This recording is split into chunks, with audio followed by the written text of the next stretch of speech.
परमेश्वर पिता का तहे दिल से धन्यवाद है प्रभु यीशु मसीह के नाम से। परमेश्वर आप सभी को बहुत सारा आशीष दे और महान परमेश्वर की दया आप सबके घरों पर हमेशा बनी रहे परमेश्वर की। और परमेश्वर हम सब के पापों और अधर्मों को प्रभु यीशु मसीह के नाम में क्षमा करता रहे और हमारे जीवन को अपने महान वचन में परमेश्वर हमेशा आगे बढ़ाता रहे। महान परमेश्वर का धन्यवाद है। परमेश्वर की ओर से आप सबको बहुत सारी शांति मिलती रहे और परमेश्वर का अनुग्रह मिलता रहे। जैसा कि आज हम सीखने जा रहे हैं कि परमेश्वर जो अपने वचन के अंदर ये बात कुरिन्थियों के अंदर जो बात कही है कि एक विश्वासी व्यक्तियों को आसमानी जुए में नहीं जुटना चाहिए। कहने का मतलब ये है कि सांसारिक व्यक्ति कहीं ना कहीं हम सब के लिए एक फंदे का काम करते हैं। मगर यीशु तो एक बात कह गए, आप कहोगे कि यीशु तो कह गए अपने शत्रुओं से भी अपने समान प्रेम रखो, अपने पड़ोसी से भी अपने समान प्रेम रखो। ये बात बिल्कुल ठीक है, बिल्कुल सही है। मगर यहाँ पे भी पौलुस जिस बात को समझाना चाह रहा है हमें उसे भी समझना चाहिए। असल में परमेश्वर के बेटे यीशु मसीह ने और परमेश्वर ने अपने वचन में जो ये बताया है कि अपने पड़ोसी से अपने समान प्रेम रखो, इसका तो अर्थ ये बनता है अपने भाई के जैसे, अपनी बहन के जैसे, अपने माँ के जैसे और अपने जैसे उनसे प्रेम रखो। इसका मतलब ये बनता है, ना कि ये कि वो दूसरे तरीके के प्रेम की बात हो रही है। मगर कहीं ना कहीं ये लोग हमारे लिए एक जाल या फंदे का काम करते हैं, क्योंकि हम जिस ईश्वर की सेवा करते हैं, हम जिस ईश्वर को मानते हैं, वो उस ईश्वर को नहीं मानते हैं। और इसी को यीशु मसीह ने कहा, जो कोई यीशु को मान लेता है वो विरोध की आत्मा नहीं है, वो दुश्मन की आत्मा नहीं है, वो तो परमेश्वर का है। मगर जो व्यक्ति ये बात को नहीं मानता है कि यीशु ही हमारा उद्धार करता और गुरु हो, तो तुम ये बात पहचान लेना और जान लेना, ये तो शैतान की ओर से भेजी हुई आत्मा है या वो शैतान की ओर से भेजा हुआ व्यक्ति है। यीशु ने ये बात को भी बताया है। तो आज का जो टाइटल है और परमेश्वर का वचन जो है कि हम पाप से कैसे बचें, किस तरीके से शैतान जो है हमारे जीवन में ऐसे ट्रैप लेके आता है, ऐसी चीजें लेके आता है जिनके जरिए हम लोग पाप में फंस जाते हैं। आपने यीशु मसीह के बारे में पढ़ा कि जब परमेश्वर ने ये अलाउ किया था कि यीशु मसीह की परीक्षा हो, भी किसके द्वारा? इब्लीस के द्वारा, शैतान के द्वारा। तो शैतान ने जब उससे परीक्षा करने आए तो उसने कई तरीके की बातें की और उसने पूरा राज वैभव सब कुछ दिखाया। उसने हर तरीके का लालच, हर एक चीज रखी और यीशु मसीह की कमजोरियों को देखते हुए वो चीजों को लाके रखा। मगर यीशु मसीह परमेश्वर के वचन की वजह से हमेशा बच गए, शैतान को हार के जाना पड़ा। ऐसे ही आज भी शैतान कुछ इसी पैटर्न से, इसी तरीके से एक मसीह के जीवन में आके अटैक करता है और उसे गिरा देने की कोशिश करता है, उसे पाप में डाल देने की कोशिश करता है ताकि वो उस पर राज्य कर सके। और बाइबल ऐसी कहती है कि जो कोई पाप करता है वो पाप का दास हो गया, वो उसका नौकर, उसका गुलाम हो गया। पौलुस इस बात को बताता है। तो आज हम अपने वचन की नींव डालने के लिए परमेश्वर का जो वचन है हम उसको पहले देखेंगे। जैसे कि लिखा है दूसरा कुरिन्थियों का 6 अध्याय का 14 वचन लिखा है, आसमान जुए में ना जुटो। समझ रहे हैं? आसमान जुए में ना जुटो। और 14 में लिखा है, अविश्वासियों के साथ आसमान जुए में ना जुटो, क्योंकि धार्मिकता और अधर्म का क्या मेल जोल, या ज्योति और अंधकार की क्या संगति, और मसीह का बलियाल के साथ क्या लगाओ, विश्वासी के साथ अविश्वासी का क्या नाता, और मूर्तियों के साथ परमेश्वर के मंदिर का क्या संबंध, क्योंकि हम तो जीवित परमेश्वर के मंदिर हैं। जैसा परमेश्वर ने कहा, मैं उनमें बसूंगा और उनमें चला फिरा करूंगा और मैं उनका परमेश्वर होऊंगा। इसलिए प्रभु कहता है, उनके बीच में से निकलो और अलग रहो और अशुद्ध वस्तुओं को मत छुओ। मैं तुम्हें ग्रहण करूंगा, मैं तुम्हारा पिता होऊंगा और तुम मेरे बेटे और बेटियां होगे। या सर्वशक्तिमान प्रभु का वचन है। तो यहाँ पे परमेश्वर ने बताया है, समझाया है कि हमें पौलुस के जरिए ये संदेश दिया है कि एक धर्मी का एक अधर्मी का क्या मेल है। जैसे कि परमेश्वर ने जब दुनिया को बनाया था तो परमेश्वर ने देखा अंधेरे को और उजेले को, दोनों को डिवाइड कर दिया, दोनों को अलग कर दिया। क्यों? क्योंकि वो अंधकार है और ये उजेला है। तो वो शैतान जो है अंधकार है, वो अंधकार है और उसके जो लोग हैं वो अंधकार की संतान है। मगर प्रभु यीशु मसीह और परमेश्वर का वचन और परमेश्वर तो ज्योति है। तो हम धर्मी जो हैं, अब इसका मतलब ये नहीं कि हम बहुत अच्छे काम कर रहे तो हम अपने आप को धर्मी कहने लगे, जी नहीं। मतलब कहने को जो लोग प्रभु को मानते हैं, दिल से, सच्चाई से और गहराई से मानते हैं, वो परमेश्वर उन्हें धर्मी का एक दर्जा देते हैं।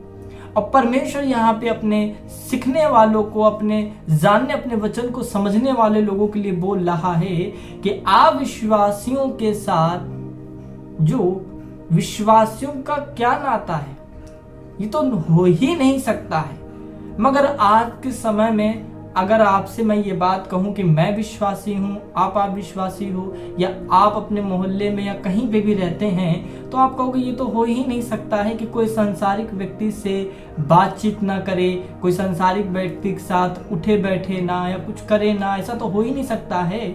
इस तरीके से तो हमें दुनिया के बाहर जाना पड़ेगा, क्योंकि सांसारिक तो सब जगह भरे पड़े हैं ना। तो ये कहीं ना कहीं हम इस बात को समझ नहीं पाते हैं। मगर परमेश्वर बताता है ऐसे लोगों को हमारा काम ये है कि हम परमेश्वर का वचन को बता दें। अगर उन्हें मानना होगा तो वो मानेंगे और नहीं मानना होगा तो नहीं मानेंगे। मगर हमें उनके से चाल नहीं चलनी, ना उनके जैसे बनने की कोशिश करना, ना हमें उनके साथ जबरदस्ती कोशिश कर रहे हैं कि नहीं परमेश्वर को वो माने। इसलिए परमेश्वर यहाँ पे कहना चाह रहा है कि अविश्वासियों के साथ आसमान जुए में मत जुटो। और यहाँ पे परमेश्वर ने खुद ही कहा कि धार्मिकता और अधर्म की क्या संगति और ज्योति और अंधकार की क्या संगति है ना। परमेश्वर यहाँ पे बताना चाह रहा है। मतलब कहने का जैसे कि एक वचन जो पुराने नियम में व्यवस्था विवरण के 7 के 3 में लिखा हुआ है, और उसमें परमेश्वर ने इजरायलियों को एक हुक्म दे रखा था, एक आज्ञा दे रखी थी कि जिस देश में मैं तुम्हें लेके जा रहा हूँ, जहाँ दूध और मधु की धाराओं का देश है, जब उस देश में तुम प्रवेश करना तो तुम उनकी सी जो जातियां हैं, जो अन्य जातियों की स्त्री हैं या अन्य जाति के लोग हैं, तो उनके संग शादी मत करना, ना ब्याह करना, ना उनकी जैसी चीजें करना, ना उनके जैसे बनने की कोशिश करना। क्यों? उनके अलग प्रिंसिपल, अलग सिद्धांत है, वो अलग देवी देवताओं को मानते हैं और उनको पूजते हैं। तुम ऐसा मत करना। परमेश्वर ने साफ साफ मना किया था उस दौर के अंदर कि ये काम नहीं करना है। उनको, यहूदियों को, इजरायलियों को एक नियम दिया था कि हमें सांसारिक लोगों के संग तुम्हें संगति नहीं करनी, क्योंकि परमेश्वर को पता था अगर तुम ऐसा करोगे तो शैतान कहीं ना कहीं तुम्हारे जीवन में काम करने की कोशिश उनके जरिए करेगा। और इतिहास गवाह है कि लोग एक दूसरे को देख के नकल करते हैं और उन्हीं के जैसे काम करना शुरू कर देते हैं। इसलिए परमेश्वर नहीं चाहता था कि लोग ऐसा करें, और परमेश्वर ने इसीलिए एक आत्मिक व्यक्ति को, एक जो आत्मिक व्यक्ति, जो यहूदी लोग जो थे उन दिनों जो परमेश्वर की नजर में वो आत्मिक प्राणी थे, परमेश्वर ऐसा मान रहे थे और कह रहे थे, मगर जो संसारिक लोग थे इनको परमेश्वर आत्मिक व्यक्ति नहीं बता रहा था, इनको वो संसारिक बता रहा था और इनको बीच से अलग कर रहा था कि परमेश्वर नहीं चाहता था कि ये लोग ऐसा करें और उनके बीच में जाएं। और फिर इसके आगे आप और भी अगर गहराई से समझोगे तो यहोशू की किताब के अंदर 23 अध्याय के 22 और 13 में ऐसे लिखा हुआ है, जैसे कि इसमें लिखा है 23 अध्याय के 12 और 13 के अंदर हम पढ़ेंगे, क्योंकि यदि तुम किसी रीति यहोवा से फिरकर इन जातियों के बाकी लोगों से मिलने लगे जो तुम्हारे बीच बचे हुए रहते हैं और इनसे ब्याह शादी करके इनके साथ संविधान रिश्ता जोड़ो, तो निश्चय जान लो कि आगे को तुम्हारा परमेश्वर यहोवा इन जातियों को तुम्हारे सामने से नहीं निकालेगा, और ये तुम्हारे लिए जाल और फंदे और तुम्हारे पंजरों के लिए कोड़े और तुम्हारी आंखों में कांटे ठहरेंगे। तो परमेश्वर ने यहाँ बताया, जो इजरायलियों ने उन दिनों में ये काम करना शुरू कर दिया था कि परमेश्वर के हुक्म को टाल दिया और उन लोगों ने अन्य जातियों से मेल मिलाप रखना शुरू कर दिया था। और परमेश्वर का वचन ही इस बात को बताता है कि वो क्या कह रहे हैं कि अगर तुम ऐसा करोगे तो वो लोग तुम्हारे लिए एक फंदे का काम करेंगे, एक जाल का काम करेंगे।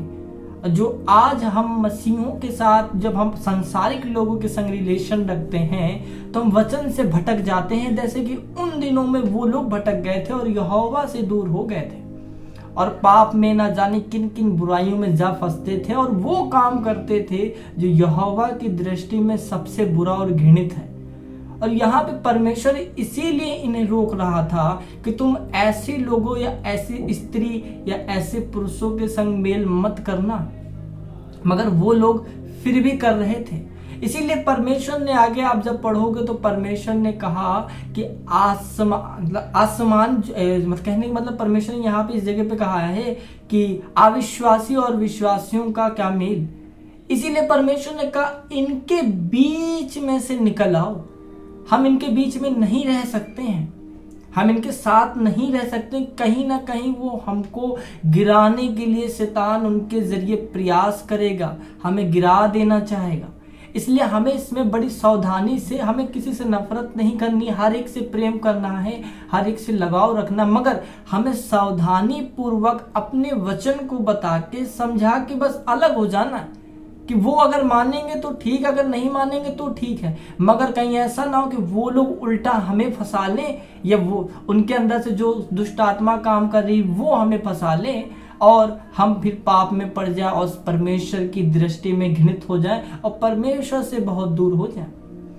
अब जैसे कि इफिसियों के अंदर इसीलिए ऐसा लिखा है, इसलिए तुम उनकी सहभागी नहीं, क्योंकि तुम पहले अंधकार में थे परंतु अब प्रभु में ज्योति हो।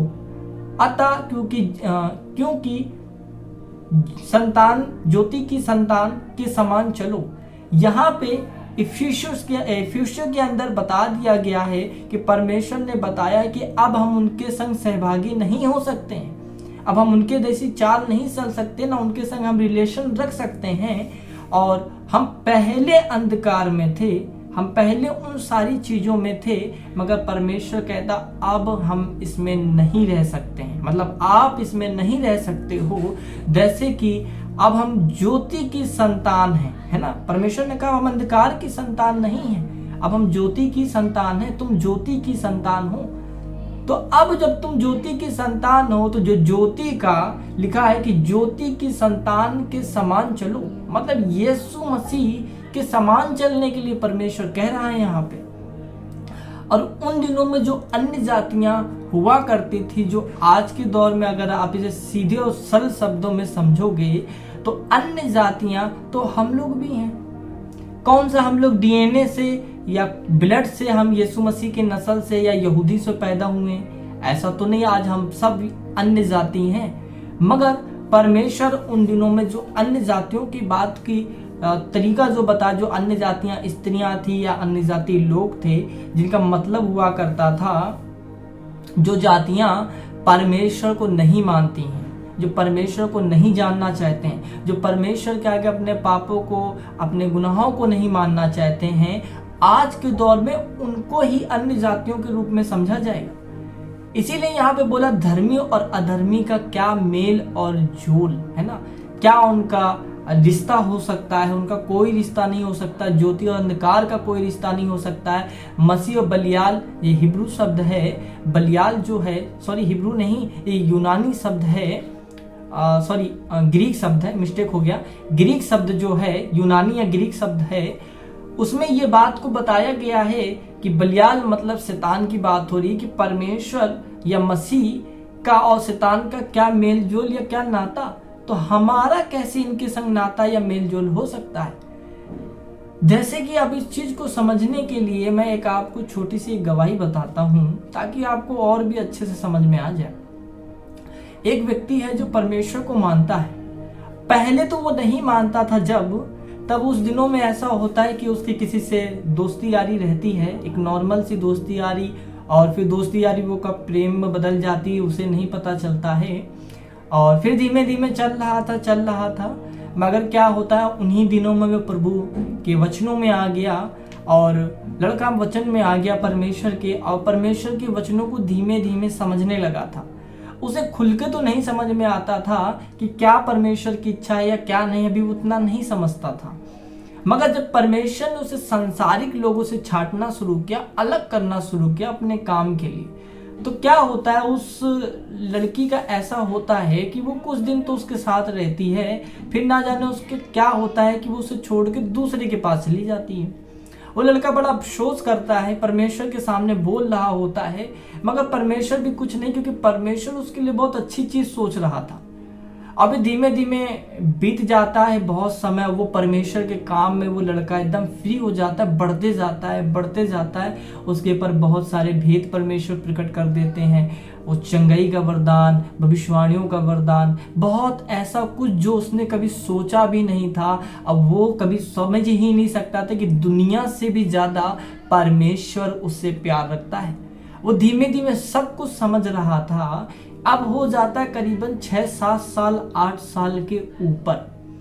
अब फिर क्या होता है, एक दिन अचानक से ना जाने उस लड़की को कहीं से उसका नंबर मिल जाता है, उस लड़के का, और जबकि उसने किसी को दिया ही नहीं अपना नंबर। वो संसारिक लोगों से मतलब ही नहीं रखता है, और ना जाने क्या होता है कि उसको कहीं से नंबर मिल जाता है और वो उसे फोन करती है या मैसेज करती है और उससे माफी मांगती कि मैंने तुम्हारे संग बड़ा ही गलत कर दिया, मैंने तुम्हारे संग ऐसा कर दिया, बस मैं तुमसे माफी मांगना चाहती हूँ और कुछ नहीं चाहती हूँ। तो उस लड़के ने वो जो लड़की सोच रही थी कि ये तो बहुत गुस्सा करेगा, ये तो नहीं मानेगा, मगर उसने परमेश्वर के वचन को सुमरन किया।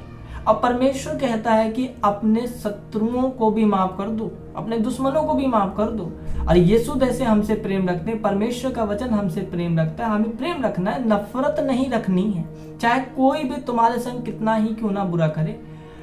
और उस लड़के ने यही सोचा, परमेश्वर के बेटे और परमेश्वर का महान वचन को सिमरन करके उसने अपनी सारी गुस्सा, लड़ाई दंगल जो बहुत पहले ही थी, उस सब को भुला दिया था। उसने उससे तुरंत बहुत प्यारे से शब्दों में कहा, कोई बात नहीं, जो कुछ होता है अच्छे के लिए होता है, यहोवा को यही मंजूर था, यहोवा यही चाहता था, और परमेश्वर तुम्हें माफ करे और मैं भी तुम्हें माफ करता हूँ। और यहीं पे बात खत्म हो जाती है।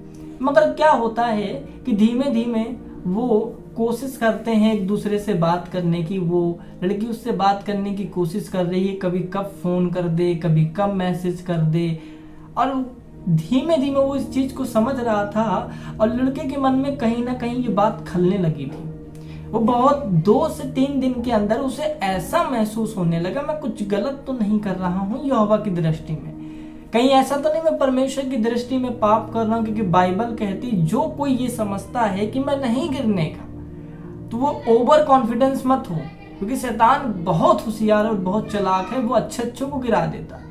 और वो इस भय को समझ रहा था कि परमेश्वर से ज्यादा मुझे तो कोई प्यार कर ही नहीं सकता है, कहीं ऐसा ना हो मैं यहोवा की दृष्टि में पापी हो जाऊं। क्योंकि बाइबल कहती, बेविचार को देख के भागो, लिखा है उससे बचो, आप उससे लड़ नहीं सकते हो। अब उसके दिमाग में शैतान एक बात डाला, अरे नॉर्मल सी तो बात हो रही है, हाय हेलो की तो बात हो रही है, वो लड़की भी हाय हेलो की तो बात कर रही है, कहाँ उसने कुछ गलत बात कह दी, या तुमने कहाँ गलत बात कह दी है, कहाँ तुम एक दूसरे के संग घूमने जा रहे हो, कहाँ तुम बेविचार करने जा रहे हो, नॉर्मल ही बात कर रहे हो आप। तो ये बात को सोच ही रहा था, बात तो सही, हम तो कुछ ऐसा तो कर नहीं रहे, तो यहोवा हमसे क्यों नाराज होगा। और उल्टा हम तो उसको वचन ही बताने की कोशिश कर रहे हैं कि शायद को मन फिरा ले, शायद को परमेश्वर को मानने लगे। वो ये बात को समझ ही रहा था, मगर फिर भी उसका मन परमेश्वर की जो आत्मा है, या आप कुछ भी कह दो, उसे अंदर ही अंदर बड़ा कष्ट हो रहा था। वो समझ नहीं पा रहा था ये चीज है क्या, क्योंकि उसके मन में ये था, अगर मैं ईश्वर की नजर में गलत हो गया, या ईश्वर मुझसे नाराज हो गया तो मैं कहीं का नहीं रहूंगा, क्योंकि परमेश्वर ने मुझे हर जगह संभाला है, हर एक दुष्ट आत्मा, हर एक विपत्ति से बचाया। और सबसे ज्यादा तो परमेश्वर का प्रेम मेरे लिए बहुत कीमती है। उसने इस बात को सोचता रहा और सोचता रहा। तो क्या होता है कि एक दिन वो, जब 2 दिन बीत गया था, वो बहुत टेंशन में आ चुका था। उसको पता है कि मैं कोई पाप नहीं कर रहा हूं, मगर उसको डर था कि कल को अगर शायद मैं गिर गया, अगर मेरे से शायद पाप हो गया, ईश्वर तो माफ कर ही देगा, मगर अगर मैं माफी मांगू तो माफ तो कर ही देगा, मगर परमेश्वर का दिल को नहीं तोड़ना है, परमेश्वर के मन को नहीं तोड़ना है। वो इस बात को अपने दिमाग में रखे हुआ था कि परमेश्वर से ज्यादा प्यार मुझे तो किसी को करना ही नहीं है, मुझे तो परमेश्वर को ही करना है। मगर वो ये बात को समझ नहीं पा रहा था कि एक संसारिक जो व्यक्ति है, हम इस चीज को हम ना, मैंने कोई गलत काम कर रहा हूँ, ना मैं कोई पाप कर रहा हूँ, एक नॉर्मल सी बात कर रहे हैं, हाय हेलो की बात कर रहे हैं बस, और कुछ नहीं। मगर उसको ये डर लगा ही था, तो उसने परमेश्वर से मदद मांगने की कोशिश की। उसको कुछ नहीं समझ में आ रहा था, वो बिल्कुल उसके पल्ले के बाहर था।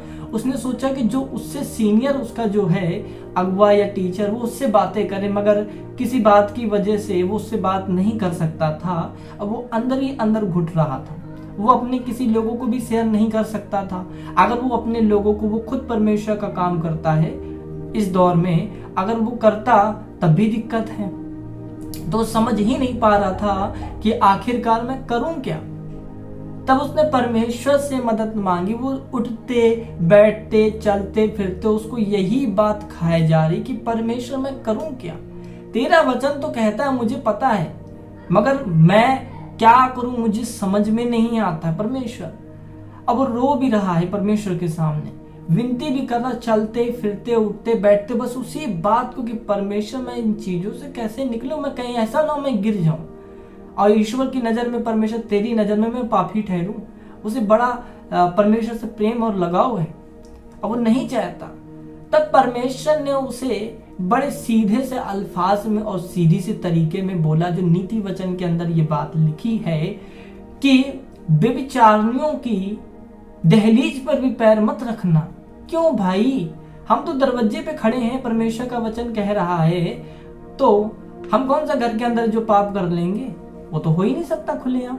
मगर परमेश्वर जानता है कि दहलीज पे कदम रखने का मतलब है कि ऐसी स्त्रियों के घर में दुष्ट आत्माएं होती हैं, उनका प्रभाव होता है। अगर आप ऐसी जगह पे जाते हो तो आप उस प्रभाव के नीचे आ जाओगे। अगर आप कमजोर निकले, अगर वचन में, प्रार्थना में और परमेश्वर की संगति में तुम्हारा आत्मिक रिलेशन जो परमेश्वर के संग होना चाहिए, अगर शैतान ने वो कमजोर पाया तो वो तुम्हें फंसा ले जाएगा और फिर तुम नाश हो जाओगे, खत्म हो जाओगे। तुम्हारे पर बहुत सारे श्राप आ सकते हैं, कर्ष आ सकते हैं, वो दुष्ट आत्माएं आ सकती हैं। इसीलिए ये वहां पे नीति वचन में लिखा है, बेविचारनी स्त्रियों के दहलीज पर भी पैर मत रखना, जिन्हें वेश्या जिन्हें बोलते हैं, जो ऐसी लेडीजों के दहलीज पर भी पैर रखना। और वो जानता था कि ये लड़की ठीक नहीं है, ये बेविचारनी स्त्री है, वो समझ रहा था, मगर उसको एक मोटिव नहीं मिल पा रहा था, वो समझ नहीं पा रहा था परमेश्वर के वचन से, क्योंकि वो कुछ ऐसी बात तो नहीं कर रहा है, कोई गलत बात नहीं कर रहा। मगर फिर परमेश्वर ने उसे एक वचन याद दिलाया और कहा कि परमेश्वर ने यही जो मैं आपको बता रहा हूं, ये वचन 2 कुरिन्थियों 6:14, इसमें परमेश्वर ने बताया, अविश्वासियों के साथ विश्वासियों का क्या नाता, धार्मिकता का और अधर्म का क्या मेलजोल या नाता है ना, और शैतान का और मसीह का क्या मेलजोल है ना। वो अब इस बात को समझ गया कि परमेश्वर तो चाहता ही नहीं है ऐसे लोगों के बीच में तुम जाओ, क्योंकि इसीलिए आगे आप जब पढ़ोगे तो परमेश्वर ने कहा है कि मूर्तियों के साथ परमेश्वर के मंदिर का क्या संबंध, क्योंकि हम तो जीवित परमेश्वर के मंदिर हैं। मतलब परमेश्वर कह रहा मूर्तियों के साथ, परमेश्वर कह रहा मूर्तियों के साथ परमेश्वर के मंदिर का क्या संबंध। मतलब भाई उस दौर में राजा सुलेमान के समय में तक और उसके आगे भी यीशु मसीह के समय तक का परमेश्वर का एक भवन हुआ करता था, जिसे सुलेमान टेम्पल कहा जाता था। या इंग्लिश में शलेमोन टेम्पल कहा जाता था। तो वो जो मंदिर हुआ करता था, तो परमेश्वर कह रहा है यहाँ पे मूर्तियों का मंदिर का क्या नाता। मगर असल में परमेश्वर उस चीज की बात नहीं कर रहा है। परमेश्वर असल में बात कर रहा है वो दुष्ट आत्माओं के बारे में। और आज हर एक मसीह जो परमेश्वर का वचन ये बात कहता है कि तुम परमेश्वर के मंदिर हो, और परमेश्वर ने कहा है कि तुम्हारे अंदर बैठ के वो चला फिरा करेगा और अपने काम को भी किया करेगा। तो जब परमेश्वर कह रहा है जो तुम मंदिर हो, शैतान जो और परमेश्वर का जो तुम मंदिर हो, तुम्हारा उससे क्या नाता, क्या संबंध है? ये हो ही नहीं सकता है। इस चीज को परमेश्वर ने उसे बताया और कहा, जैसे कि इस जगह पे लिखा हुआ है इसी वचन के अंदर कि 17 में, इसलिए प्रभु कहता है। कौन कहता है? ये मैं नहीं कहता हूं, ये आप नहीं कहते, ये कहता प्रभु, ये कहता है। क्या कहता है? उनके बीच में से निकलो और अलग रहो और अशुद्ध वस्तुओं को मत छुओ। परमेश्वर चाहता ही नहीं है कि तुम ऐसी चीजों में जा पड़ो, ऐसी अन्य जाति लोगों में जा पड़ो।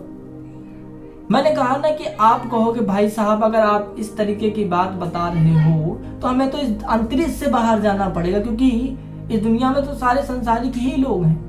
मगर परमेश्वर क्या बताता है? भाई देखो, संसारिक लोग जो हैं, हम भी संसारिक थे, अन्य जाति ही थे। हमारा काम परमेश्वर का लोगों को वचन बताना, समझाना। मानेंगे तो परमेश्वर के लिए, नहीं मानेंगे तो कोई बात नहीं, हम उनके पीछे नहीं पड़ सकते हैं। अब ये नहीं कि हम जबरदस्ती घुसे चले जाएं, ये परमेश्वर नहीं चाहता है। परमेश्वर चाहता अब उनमें से निकल आओ, अब उनसे अलग हो जाओ। परमेश्वर ये नहीं करे नफरत करो, प्रेम रखो। मगर प्रेम कैसा? आत्मिक प्रेम, बहन का, भाई का, माँ का, बाप का, ये प्रेम रखो आप। वो आज के सांसारिक वाला प्रेम मत रखो।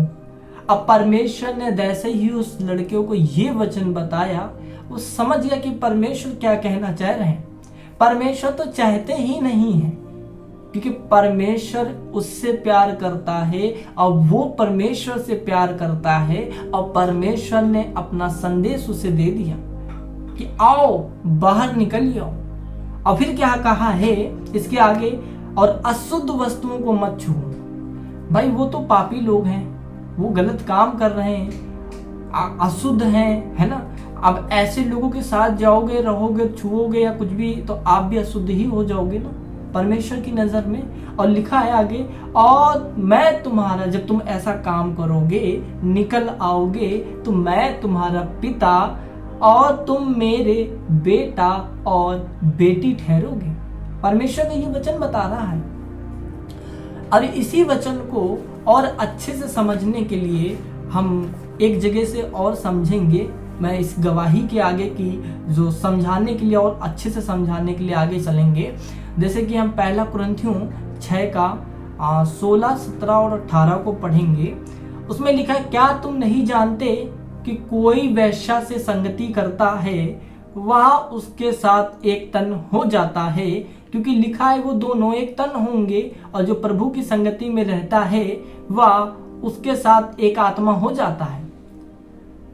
और इस जगह जो संगति शब्द आया, बोला ना कि जो कोई, है ना, कोई वेश्या के साथ संगति करता है तो उसके संग एक तन एक मन हो गया वो। इसका मतलब ये परमेश्वर बताना चाह रहा है, जो अन्य जाति जो इजराइल के अंदर हुआ करते थे, उन दौरों में परमेश्वर ने यहूदियों को मना कर रखा था कि तुम अन्य जातियों में शादी नहीं करोगे, क्योंकि वो ऐसे घृणित देवी देवताओं की पूजा किया करते थे और उनमें दुष्ट आत्माएं रहा करती थीं। तो बाइबल ऐसा बताती है कि अगर आप उनकी संगति करोगे, अगर उनके साथ रहोगे या उनके संग शारीरिक संबंध बनाओगे, तो वो दुष्ट आत्माएं भी बनाएंगी और वो भी तुम्हारे अंदर आके घुस जाएंगी, रह पाएंगी वो आसान से। चलिए, उन लोगों की बुद्धि हमेशा भ्रष्ट रहती है, उनको समझ में नहीं आता हम करें क्या, क्योंकि वो दुष्ट आत्मा के प्रभाव के नीचे आ जाते हैं कहीं ना कहीं। ये ऐसे बहुत सारे केसों में देखा भी गया है। और यहाँ पे जैसे बताया कि वेश्या की संगति मत करो, और पुराने नियम को पढ़ोगे तो वहां पे लिखा है कि परमेश्वर ने अपने याजकों के लिए एक बात कह रखी थी कि जब याजक जो होगा वो जब शादी करेगा तो एक कुंवारी स्त्री से शादी करना, और भी अन्य जाति की नहीं, वो भी अपनी ही जाति में से करना, और वो पवित्र हो। ऐसा ना हो कि वो व्यभिचारिणी हो, तुम शादी कर लो। तुम उसके सामने, यीशु मसीह ने कहा, अगर जो कोई त्यागी हुई से शादी करता है या व्यभिचारिणी से शादी करता है, वो भी उसके संग व्यभिचार करता है।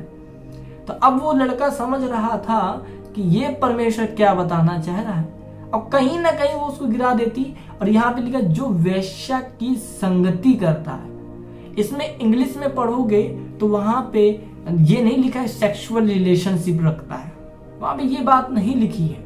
मगर संगति दो प्रकार के भेदों को यहाँ परमेश्वर बताना चाह रहा है, दो प्रकार के रहस्यों को बताना चाह रहा है। अब वो दो प्रकार का रहस्य क्या है, जैसे कि मैं आपको एक उदाहरण के लिए कहता हूं कि हम लोग कई बार अपने लोगों से कहते हैं, अपने परिवार से कहते हैं, हम लोग कहीं सत्संग में जाते हैं तो क्या कहते हैं कि आओ हम प्रभु की संगति में चलें।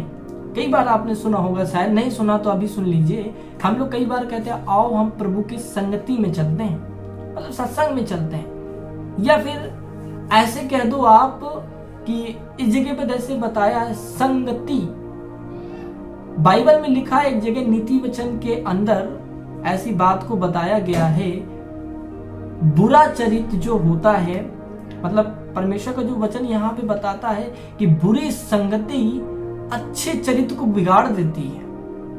यहाँ पे ये नहीं लिखा है कि सेक्सुअल रिलेशनशिप रखता है तो बिगाड़ देता है। वो तो तब आप करोगे जब आपके जहन में वो चीजें आएंगी, आपके मन में जब चीजें आएंगी तब शायद आप करोगे। मगर यहाँ पे परमेश्वर कह रहा है संगति मतलब आप उनके साथ रहते हो। लिखा है संगति यहाँ दो भेद हैं। क्या कि साथ रहने की बात की जा रही है, उनके संग बोलना, चालना, उठना, बैठना, बातें करना, ना जाने वो सारी चीजें जो संगति के अंदर आती हैं। मतलब हम उनके साथ हैं, ये चीज को ही संगति यहाँ पे बताया जा रहा है। हम उनके संग टाइम स्पेंड कर रहे हैं, इसी को बताया जा रहा है। संगति रखते हैं, हम समय देते हैं, समय निकालते हैं, उनके संग घूमते फिरते, खाते पीते हैं, तो इसे संगति बोला जा रहा है। अगर आप संगति रखते हो तो बाइबल में लिखा है कि जो बुरी संगति होती है, जो बुरी संगति होती वो अच्छे से अच्छे चरित्रवान व्यक्ति को भी बिगाड़ने की ताकत रखती है। मतलब एक अंधकार की चीज, जिसे हम कहते नहीं है कि एक मछली पूरे तालाब को गंदा कर देती है, जैसे यहाँ पे भी बताया जा रहा है कि जो संगति जो है, एक जो दुष्ट आत्मा, जो अंधकार की चीजें हैं, अगर हम उनसे संगति करेंगे तो हम दुष्ट आत्मा के फंदे में तो फंस ही जाएंगे, हम पाप में तो आ ही जाएंगे। जैसे मान लीजिए, हम सबकी बात नहीं करते मगर ऐसा देखा गया, मान लो कोई व्यक्ति नशा करता हो और आप उसके संग संगति रखते हो तो एक ना एक दिन आप भी करने लगोगे। एक आधे मिनट की बात नहीं करता, एक आधे मिनट आप मिलते हो, कोई बात नहीं, हाय हेलो कर लिया तो आप गिर जाओगे, ऐसा नहीं। जब आप ज्यादा से ज्यादा समय देते हो, उसकी सारी चीजों को आप कॉपी करते हो, नकल करते हो, तो आप कहीं ना कहीं उस चीज में गिर जाओगे। या फिर आप ऐसा कभी देखिएगा, ये बाइबल खुद ही बता रही है, अगर कोई व्यक्ति गाली देता है, आप केवल उसके संग रहो, धीमे धीमे धीमे धीमे कभी ना कभी आपके मुंह से वो चीज निकल ही आएगी। क्योंकि सुनने से विश्वास आता है, सुनने से विश्वास आता है। उसी तरीके से सुनने से बुरी चीजें भी आती हैं। जैसे कि यीशु मसीह ने एक जगह पे याईर नाम का व्यक्ति आता है और यीशु मसीह से कहता है मेरी बेटी तो मरने पे, चल प्रभु से चंगा कर दे। मगर यीशु मसीह जब साथ में जा ही रहा होता है तो क्या होता है कि उसके जो नौकर या कुछ लोग होते हैं वो आते और पर उसको संदेश देते, याईर प्रभु को दुख मत दे क्योंकि तेरी बेटी तो मर गई, अब कोई फायदा नहीं, प्रभु को दुख मत दे, परेशान मत कर। मतलब यहाँ पे जो याईर का जो विश्वास था उसे तोड़ने के लिए, गिराने के लिए शैतान ने एक चाल चल दी है। वो क्या चाल चल दी है कि उसको गलत न्यूज दे दी है, एक बैड न्यूज दे दी है, हालात दिखाने वाली न्यूज दे दी है, एक बुरी बात उसके दिमाग में, उसके जहन में डाल दी गई है, एक डर का माहौल डाल दिया गया कि अब तो मर गई, अब तो कुछ नहीं हो सकता। मगर यीशु मसीह ने तुरंत उससे कहा, हे याईर मत डर, ठट्ठस बांध, है ना, यहोवा परमेश्वर पे विश्वास रख तो तू परमेश्वर के बड़े कामों को, चमत्कारों को देखेगा। यीशु मसीह ने ऐसे ही उसे समझाया है, ऐसे ही बोला होगा, उसको हियाव भरे वचन बोले होंगे, तब वो डर की चीजें हट पाई। वैसे ही सुनने से विश्वास अगर आता है तो सुनने से विश्वास खत्म भी हो जाता है, ये भी याद रखिए। इसीलिए परमेश्वर बताता है कि जो कोई अपने दूसरे की या अपने भाई की किसी से चुगली करता है वो दंड के योग है। ऐसे कई सारे वचन बाइबल के अंदर लिखे हुए हैं। ये भी बताया गया है कोई व्यक्ति किसी के दास की, किसी के मालिक से उसकी बुराई मत करे, चुगली मत करे। कहीं ऐसा ना हो कि वो व्यक्ति बाद में तुमको कोसे और तुमको श्राप दे। परमेश्वर ये सब चीजें अलाउ ही नहीं करता है। और यहाँ पे भी जो संगति शब्द आया है, जैसे बताया कि ये दो टाइप की संगति की बात की जा रही है। एक नॉर्मल संगति है, जिसे मैंने बताया कि क्या बताया यहाँ पे, जिस तरीके की बात की जा रही संगति मतलब कि साथ रहना। अभी उनके अंदर कोई रिलेशन नहीं हुआ, उनके अंदर कोई उस तरीके का जो शारीरिक रिलेशन होता है, जो शारीरिक क्रियाएं, सेक्सुअल क्रियाएं, वो चीज नहीं कर रहे हैं, वो सिर्फ साथ में है। आपने कभी कभी सुना होगा कि पहले तो लोग बहुत अच्छे दोस्त बनते हैं, एक लड़की एक लड़का पहले बहुत अच्छे दोस्त बनते हैं, और फिर धीमे धीमे धीमे वो कब प्रेम में, कब शादी ब्याह, पता नहीं क्या क्या हो जाता है। शैतान की चालें देखिए आप। इसीलिए परमेश्वर नहीं चाहता है कि आप ऐसे लोगों के बीच में रहो और परमेश्वर की नजर में पाप करो, या फिर वो दुष्ट आत्माएं तुम पे काम करने लगे। समझ रहे हैं आप? परमेश्वर यहाँ पे ये समझाने की कोशिश कर रहा है। और संगति का मतलब यहाँ दो तरीके की बात है। एक सेक्सुअल संगति की बात कर रहे हैं, रिलेशनशिप की बात कर रहे हैं, एक नॉर्मल संगति की बात कर रहे हैं। नॉर्मल मैंने बता दिया कि यहाँ पे क्या कह रहा है। और अगर आप कहोगे नहीं ये तो गलत बता रहे हैं, तो आप एक बात बताइए, परमेश्वर ने कहा जो कोई वैश्या की संगति करता है वो उसके संग एक तन एक मन हो जाता है, और वो पाप, कर्ष, श्राप सब कुछ उसके ऊपर आता है, वो दुष्ट आत्माएं भी आ जाती हैं। इसीलिए परमेश्वर मना कर रहा है, बचाना चाहता है एक मसीह को। और उसी तरीके से आगे लिखा है वो दोनों, क्योंकि जो लोग जब जो कोई प्रभु की संगति करता है तो वो उसके साथ एक आत्मा हो जाता है, उसके संग एक आत्मा हो जाता है परमेश्वर के साथ। तो इसका मतलब कि हम परमेश्वर के संग भी कर सकते हैं गलत काम। परमेश्वर परम पवित्र है। अब वो तो आप भूल ही जाओ, ये तो गलत सोच भी नहीं सकते ना आप दिमाग में, ये तो कभी हो ही नहीं सकता है, असंभव बात है। तो फिर सोचिए, तो परमेश्वर यहाँ पे किस चीज की बात कर रहा है? मैंने बताया ना, आप परमेश्वर के संग संगति करते हो, प्रार्थना में जाते हो, वचनों को पढ़ते हो, टीचर के पास जाते हो, आप क्या कर रहे हो? एक संगति कर रहे हो। आप रिलेशनशिप नहीं, शारीरिक रिलेशनशिप नहीं कर रहे हो, आप वचनों को पढ़ रहे हो, समझ रहे हो, परमेश्वर के साथ बैठ रहे हो, प्रार्थनाएं कर रहे हो। क्योंकि बाइबल कहती है जहाँ 2 या 3 जन इकट्ठा होते हैं वहां परमेश्वर उनके सामने उपस्थित होता है, उनके पास उपस्थित होता है। तो आप क्या कर रहे हो? अपने आप को परमेश्वर के संग एक आत्मा कर रहे हो, संगति कर रहे हो आप। तो यहाँ 2 तरीके की बात इसीलिए कहा जा रहा है।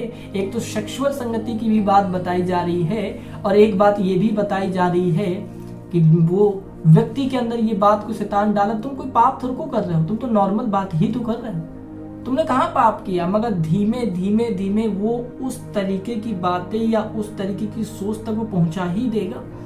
क्योंकि बाइबल में लिखा जहां बहुत सारी बातें होती हैं वहां पाप भी होता है। इसीलिए परमेश्वर नहीं चाहता कि आप ऐसे लोगों के बीच में फंसे रहो। आप धर्मी हो, आप पवित्र हो, आप सही अपने परमेश्वर के वचन में चल रहे हो, मगर बाइबल कहती है शैतान बहकाने वाला भी है, भरमाने वाला भी है। इसीलिए वो आज ऐसी चीजों का आविष्कार करके रखा है, फोन, टीवी, ना जाने क्या क्या, यूट्यूब खोलो, गूगल खोलो, सारा गंदा का गंदा, कचड़ा का कचड़ा भरा है। आप एक फोन चलाओगे नहीं कि 10 गंदगी आ जाती है उसमें, ताकि इंसान देखे और देख के वो या सुन के वो पाप में गिर जाए। देखो ना शैतान कितना चालाक है, मसीहों को गिराने के लिए सब चीजें हैं। और यहाँ परमेश्वर इसीलिए नहीं चाहता कि तुम ऐसे लोगों की संगति करो। और आगे को हम समझेंगे कि परमेश्वर जो बताना चाह रहा है कि जैसे कि आगे को हम समझेंगे कि ये एक बार बाइबल के अंदर यीशु मसीह का जो चेला जिसे पौलुस बोलते हैं, जिसे पॉल बोलते हैं, उसके साथ भी ऐसी कुछ घटना हुई थी। एक वचन हम देखेंगे प्रेरितों के काम और उसका 16 का 16 पढ़ेंगे। लिखा है, जब हम प्रार्थना करने की जगह जा रहे थे तो हमें एक दासी मिली जिसमें भावी कहने वाली आत्मा थी और भावी कहने से अपने स्वामियों के लिए बहुत कुछ कमा लाती थी। वह पौलुस के और हमारे पीछे आकर चिल्लाने लगी, हे मनुष्य, परम प्रधान परमेश्वर के दास है जो हमें उद्धार के मार्ग की कथा सुनाते हैं। वह बहुत दिन तक ऐसा ही करती रही, परंतु पौलुस दुखी हुआ और मुड़कर उस आत्मा से कहा, मैं तुझे यीशु मसीह के नाम से आज्ञा देता हूं कि उसमें से निकल आ, और वह उसी घड़ी निकल गई। यहाँ पे आप कितनी हैरानी की बात है कि यहाँ पे एक लेडीज है और वो किसी की दासी है, और वो क्या करती थी, जब पौलुस जो और बाकी जो लोग उसके साथ थे, सिलास जो था, पौलुस और उसके साथ जो लोग थे, जब वो प्रार्थना करने की जगह पे जाने के टाइम होता था उनका, तभी वो लेडीज आती और उनसे तो वो कितनी मीठी मीठी बातें करती हैं। एक बाइबल में लिखा है, जब वो लड़का समझ नहीं पा रहा था तो परमेश्वर ने उसे एक वचन समझाया था कि पराई स्त्री, व्यभिचारिणी स्त्रियों के मुंह से तो मधु के समान, शहद के समान चिकनी चुपड़ी बातें निकलती हैं, फंसा लेने वाली बातें, और वो अपनी बातों में चंचल है, वो उन्हें पता ही नहीं है। उनके हर बात में, हर एक काम में वो चंचल है, वो पाप में फंसा देंगी आपको, चाहे वो जेंट्स हो चाहे वो लेडीज, कोई भी हो जिनके अंदर दुष्ट आत्मा का काम है, दुष्ट आत्मा है, तो वो फंसा सकती हैं। इसलिए हमें बड़ी सावधानी के साथ चलना है।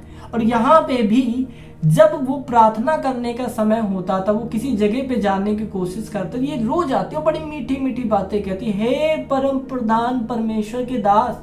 देखो, ऐसे लग रहा है जैसे कि ये तो बहुत बड़ी विश्वासनीय है, ऐसे लग रहा है जैसे ये तो परमेश्वर को बहुत दिल से मानती है, और कितने प्यार से बोली, हे परम प्रधान परमेश्वर के दास, जो तो यीशु मसीह की जो स्वर्ग के या उद्धार के बारे में जो कथा सुनाते हैं, जो कहानियां सुनाते हैं या वचन बताते हैं, देखो कितनी स्पेशल बात ना, कितनी मीठी मीठी बातें चिपका रही है वो, एक गिराने के लिए कि वो प्रार्थना न कर पाए, परमेश्वर के मार्ग से डिस्ट्रैक्ट हो जाए। और लिखा, जब वो ऐसा रोज रोज ऐसे लिखा ना कि पौलुस ऐसा वो बहुत दिन तक करती रही, तो एक दिन पौलुस दुखी हो गया।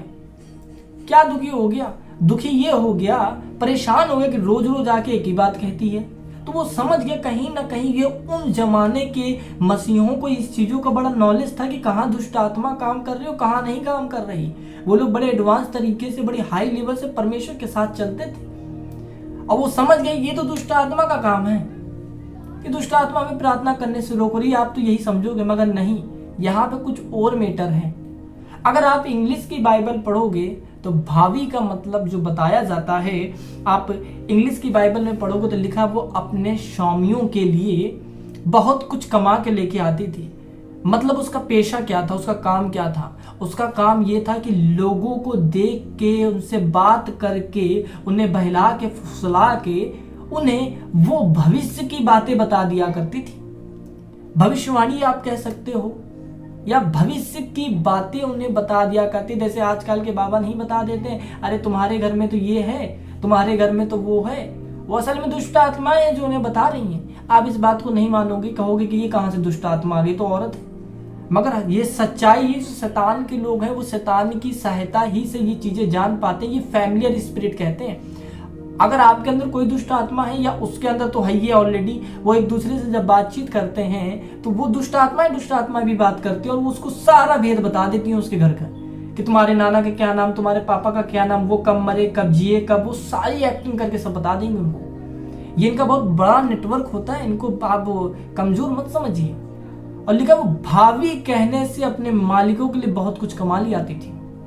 और इसीलिए पौलुस ने उसे बोला, और क्या कहा, मैं यीशु मसीह के नाम से कमांड करता हूं, मैं तुझे फ्री करता हूं कि इसमें से तू दुष्ट आत्मा निकला। मगर यहाँ पे तो दुष्ट आत्मा के बारे में पहले नहीं बताया, मगर भावी कहने वाली, जिसे इंग्लिश में बोलते हैं पाइथन स्पिरिट, मतलब अजगर की आत्मा। कितना बड़ा भेद निकल आया, उसके अंदर कौन सी आत्मा घुस के बैठी थी? अजगर की आत्मा। और अजगर जो है, जो बाइबल के अंदर जो सांप को हमेशा शैतान के रूप में दिखाया जाता है, ये शैतान को हमेशा सांप के रूप में दिखाया जाता है। उत्पत्ति किताब में लिखा है एक वचन कि जब शैतान हव्वा के पास गया, तो किस रूप में गया था? वो सांप के रूप में गया था। सांप के अंदर गया होगा या सांप के रूप में गया होगा, मगर बताया जाता है वो सांप बड़ा धूर्त था और वही उसमें दुष्ट आत्मा या शैतान वो था, लूसीफर जो था, समझ रहे? लूसीफर नहीं, मतलब शैतान था जो उसे बहका रहा था और उसे पाप में डाल रहा था। अब पूरी मानव जाति को खत्म करके उसके अधिकार को छीन के रख लिया उसने, शैतान ने। और यहाँ पे भी जो पाइथन स्पिरिट है, जो अजगर की जो आत्मा के रूप में देखा जाता है या बोला जाता है, पाइथन स्पिरिट, इसका काम क्या है? अजगर कभी भी अपने शिकार को फन मार के नहीं मारता है। ये आप तो अच्छे जानते हो कि अजगर के अंदर जहर नहीं होता, पॉइजन नहीं पाया जाता। तो वो अपना शिकार करता कैसे? वो पहले अपने शिकार की ताक करता है। जैसे बाइबल में लिखा है कि वो शैतान जो है ताक में लगा रहता है कि कब किसको फाड़ कहूं। वो इंतजार करता है, वो आपको ताकता रहेगा कि कब सही समय आए और कब तुम पे हम हमला करें। उसी तरीके से जो स्पिरिट है, ये दुष्ट आत्मा है, जो अजगर जब अपने शिकार जो करता है वो ऐसे नहीं करता, वो डायरेक्ट, वो सबसे पहले क्या करेगा, अपने शिकार को पकड़ेगा और फिर उसको चारों तरफ से लपेटना शुरू करेगा। और जब वो चारों तरफ से लपेट लेगा तो धीमे धीमे, नॉर्मल से धीमे धीमे उसे कसना शुरू करता है। फिर धीमे धीमे और तेजी से शुरू करता है। उसकी जिस भी जानवर को वो या जिस इंसान को पकड़ता है, उसकी मांसपेशियों को और उसकी हड्डियों को कस कस के इतनी तेज मरोड़ना शुरू कर देता है कि धीमे धीमे उस व्यक्ति की या उस जानवर की सांस लेने में दिक्कत होने लगती है। वो दम टूटने लगता है, सांस फूलने लगती है, उन्हें ऑक्सीजन नहीं जाता है और धीमे धीमे तड़प तड़प के वो फिर आखिरकार एक आधे घंटे में या थोड़ी देर में वो मर ही जाता है। इसी तरीके से ये पौलुस के पास बार बार जाके धीमे धीमे अपने चाल में फंसाने की कोशिश कर रही थी। दुष्ट आत्मा कभी भी किसी के जीवन में एक दिन में काम नहीं करती है। आप सोचो कि अभी आए, अभी मारे और चली जाए, उनके पिताजी का राज नहीं है। आप मसीह हो, आप परमेश्वर को मानते, इतनी जल्दी वो आप पे काम नहीं कर सकती हैं। उनके कई सारे पैटर्न होते हैं। वो सबसे ज्यादा तो पाप में डालने की कोशिश करेंगी, ना जाने वो कौन कौन से षड्यंत्र करती हैं, तब जाके एक व्यक्ति को पर अपना पूरा काबू कर सकती हैं। प्रार्थनाओं से रोकेंगी, वचन पढ़ने से रोकेंगी और पवित्रता में जीने से, उपवास रखने से, ना जाने वो हर एक पैतले को आजमाएंगे आपके ऊपर। और ऐसे लोगों को आपके बीच में लाके खड़े करेंगे जिनसे कि आप परमेश्वर के रिश्ते से कमजोर और दूर हट जाएं। और यहाँ पे भी ये वो काम कर रही, तो वो समझ गया कि मेरे संग तो शैतान एक चाल चल रहा है। शैतान तो मुझे तो नॉर्मल चीज लग रही है। वो बंदा, वो लड़का समझ गया कि ये तो कुछ और बात है, ये तो शैतान कोई और चाल चल रहा है। शैतान तो मुझे फंसाना चाहता है। ये धीमे धीमे शुरू करेगा और धीमे धीमे से फिर एक दिन पहुंचा देगा नरक के रास्ते में। तो परमेश्वर का धन्यवाद है कि वो लड़का समझ गया। और आप भी समझ जाइए कि हमें किस रीति से सांसारिक लोगों के साथ रहना है। परमेश्वर का वचन जिस तरीके से बताता है कि आसमान जुए में मत जुतो, धर्मी और अधर्मी का कोई मेल नहीं है।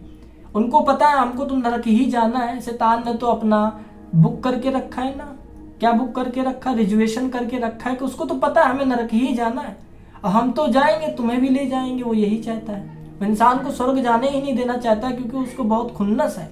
ये परमेश्वर के लोग हैं, परमेश्वर की बेटी बेटियां, और वो हमसे बदला लेने के लिए कुछ भी करेगा। इसलिए बड़ी सावधानी से, बड़ी चौकन्ने होके हमें परमेश्वर के मार्ग में चलना है। और ऐसे लोगों से, मैं सबकी बात नहीं करता, मगर ऐसे लोगों जिसको आपको लगता है कि आपको वो गिरा सकते हैं, परमेश्वर के वचन से दूर ले जा सकते हैं, तो उन लोगों से दूर ही रहो।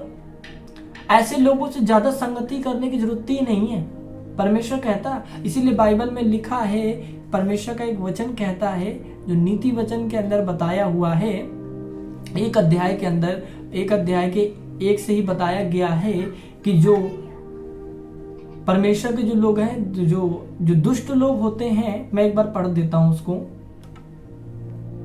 लिखा है, क्या ही धन्य है वह पुरुष जो दुष्टों की युक्ति पर नहीं चलता है और न पापियों के मार्ग में खड़ा होता और न ठट्ठा करने वालों की मंडलियों में बैठता है, परंतु वह तो यहोवा की व्यवस्था से प्रसन्न रहता और उसी व्यवस्था पर रात दिन ध्यान करता है। वह उस वृक्ष के समान है जो बहती नाली के किनारे लगाया गया और अपनी ऋतु में फैलता है और जिसके पत्ते कभी मुरझाते नहीं, इसलिए जो कुछ वह पुरुष करता है वह सफल होता है।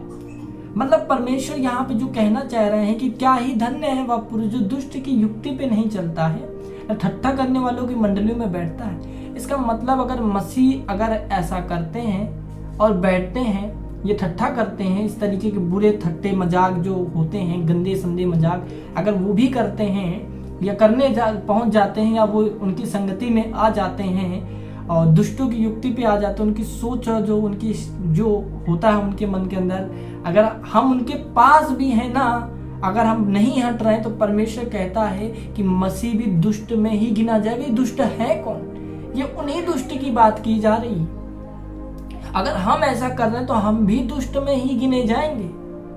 परमेश्वर का वचन ये बताता है। इसलिए परमेश्वर कहता है कि जो ऐसे काम नहीं करता है, परमेश्वर कहता है परंतु वह तो यहोवा के जो व्यवस्था से प्रसन्न रहता है और रात दिन उसी पे ध्यान करता रहता है, रात दिन उसी को सोचता रहता है, ध्यान करता है कि परमेश्वर के वचन में चलना कैसे, परमेश्वर को प्रसन्न कैसे करना है। उसको परमेश्वर की व्यवस्था से बहुत प्रेम है, वचन से बहुत प्रेम है। और इसीलिए कहा वो व्यक्ति, वो जो नदी के किनारे जो पेड़ लगे होते हैं, जिसे हर मौसम में, हर समय, हर टाइम में पानी की मिलता रहता है, क्योंकि उसकी जड़ें जो गहराई तक जाती हैं और उसे हमेशा नमी मिलती रहती है। और एक समय आता है कि वो फलवंत होता है और उसमें फल आते हैं, है ना, हर एक तरीके के जिस चीज का वो पेड़ हो। वैसे एक मसीह जब अगर परमेश्वर के वचन पे चलता रहता है, उसकी आज्ञाओं को मानता रहता है, जैसे परमेश्वर कहता है बुरे काम न करके अच्छे काम करता है, तो वो भी उस वृक्ष के समान फलवंत होता जाएगा, इन सब चीजों से बचाया जाएगा। परमेश्वर का ये वचन बताता है। तो महान परमेश्वर का बहुत बहुत धन्यवाद है कि हमें सांसारिक लोगों से किस तरीके से बचना है, ये परमेश्वर ने आज समझाया। और परमेश्वर आप सभी को बहुत सारा आशीष दे। फिर हम बहुत जल्दी आप सबके संग मिलेंगे।